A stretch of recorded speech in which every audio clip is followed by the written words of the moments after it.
IAS बन रही है, कोई आरएस बन रही है, कोई फर्स्ट ग्रेड आ रही है। बेटियां भी किसी से कम नहीं। तो दाज बने बात और फक्र है कि दबार आपने बेटे की शादी करी तो शादी मैंने एक ही बात कही कि ये बेटी नहीं, बहू नहीं, ये मेरी बेटी नहीं। इस प्रकृति की गोद में खेल करके इस शेरगढ़ की धरा का नाम रोशन करने वाले हमारे ही ये सपूत हैं, हमारी ये प्रतिभाएं हैं जो इस देश का नाम रोशन कर रही है। इसके लिए इनको बढ़ावा देने की समय समय पर जरूरत है। जैसा देखेंगे वैसा सीखेंगे। मैं हमारे बड़े भाई साहब मोती सिंह जी को धन्यवाद दूंगा कि गांव गांव में आपने एक अलग जगाई, एक बार अलग जगाई थी बादरिया बाब जी, जिन्होंने हमारे इलाके में आकर के नशा छुड़ाया सबको। तो आज भी लोग कहते हैं, बुजुर्ग लोग, कि जब बादरिया बाब जी आए थे तब हमने चाय छोड़ी थी, तो उस समय की चाय छोड़ी हुई। और हमको भी याद है जब चौपाल सिंह विद्यालय में पढ़ते थे, नशा नहीं करोगे, वो दिन है, आज का दिन है। हमने चखा नहीं कि नशा कैसा होता है। इसलिए ऐसे कुछ संस्कार होते हैं जिससे हमारे बच्चे आगे बढ़ते हैं। इसलिए हमारा जो क्षत्रियों का संस्कार है, परंपराएं हैं, वो जीवन में आनी चाहिए। और वास्तव में ये बात सही है कि क्षत्रिय हमेशा नहीं आ सकती, उसका कोई भी किसी भी तरह का जो है ट्रांसफर ऑफ लाइफ नहीं हो सकता, ओरल में नहीं हो सकता, पाइथन में नहीं हो सकता, नाडी में नहीं हो सकता, गौचर में नहीं हो सकता, किसी भी तरह का नहीं हो सकता। ये भ्रांति फैलाने के जो प्रयास किए जा रहे हैं, जहां ओरल रजिस्टर्ड नहीं होगा, सिवाय चेक जमीन पड़ी होगी, उसमें किसी तरह का परिवर्तन हो रहा होगा, हमने मान्यता के अनुसार उसको ओरल माना होगा। तो हमको प्रयास ये करना चाहिए। मैं आदरणीय बाबू सिंह जी से भी कहूंगा कि हमारे इस पूरे परगने में अगर कहीं भी ऐसी जमीन जिसको हम आज तक पीढ़ी परंपरा से ओरल के रूप में, गौचर के रूप में चिन्हित कर चुके हैं, हम मानते आए हैं। आदरणीय मोती सिंह जी का बहुत धन्यवाद करता हूं कि उन्होंने कहा कि युवाओं को आगे आकर के उसको अतिक्रमण मुक्त कराना चाहिए।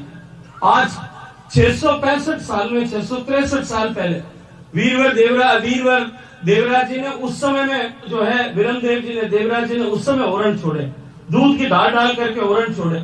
लेकिन हमारे संस्कारों की पवित्रता थी कि 663 साल में लगभग 18, 19, 20 पीढ़ियां बीती होंगी या उससे भी ज्यादा पीढ़ियां बीती होंगी, लेकिन उन 25 पीढ़ी में भी कहीं 1 इंच भी अतिक्रमण नहीं हुआ था।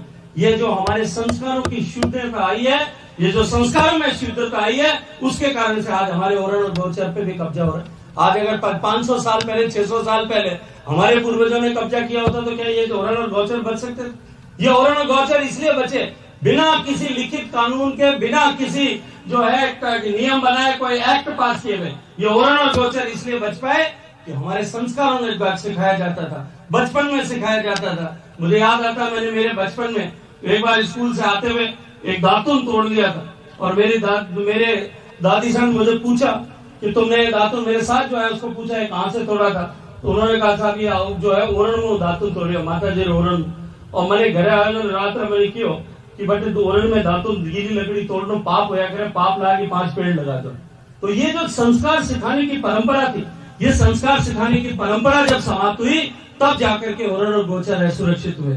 लेकिन कानूनी रूप से अगर इनको सुरक्षित करना है तो अतिक्रमण मुक्त कराने की जो पहल आदरणीय मोती सिंह जी ने ली है, इस पहल का अभिनंदन करते हुए आदरणीय बाबू सिंह जी से कहूंगा कि उन गांव में सारे ओरण गौचर को चिन्हित करके अगर एक भी ओरण गौचर की जमीन जो ट्रेडिशनली हमने ओरण गौचर माना है, और वो अगर आज की तारीख में सिवाय चेक रजिस्टर है, तो हमको तुरंत उसको रजिस्टर कराने के लिए सरकारी प्रक्रिया, नियम प्रक्रिया प्रारंभ करके उसको कराना चाहिए। अपने इस क्षेत्र में ऐसा नहीं है, बाड़मेर, जैसलमेर में ऐसी बहुत सारी भूमि पड़ी है, हम मिलकर के वहां भी इसके ऊपर प्रयास करें। हम सब मिलकर के हमारे सामर्थ्य का उपयोग करते हुए आने वाले समय में ये हमारी धरोहर जो है पीढ़ियों से जो बनी हुई थी, उसको बचाने के लिए सब लोग समर्थन करें, सहयोग करें। इस अपेक्षा के साथ में एक बार फिर आप सबका हृदय पूर्वक धन्यवाद करते हुए आप सबका अभिनंदन करता हूँ। आदरणीय सामल सिंह साहब ने बहुत बड़ा काम अपने हाथ में लिया है और इन्होंने भी तय प्रतिभाएं 90% से ऊपर है। कुसुम कंवर सुपुत्र सिंह जी नाथड़ाऊ, भानु कंवर सुपुत्री श्री भंवर सिंह जी देवानिया, श्रवण सिंह सुपुत्र श्री अभय सिंह जी नाथड़ाऊ, स्वरूप सिंह सुपुत्र श्री हरि सिंह जी खियासरिया,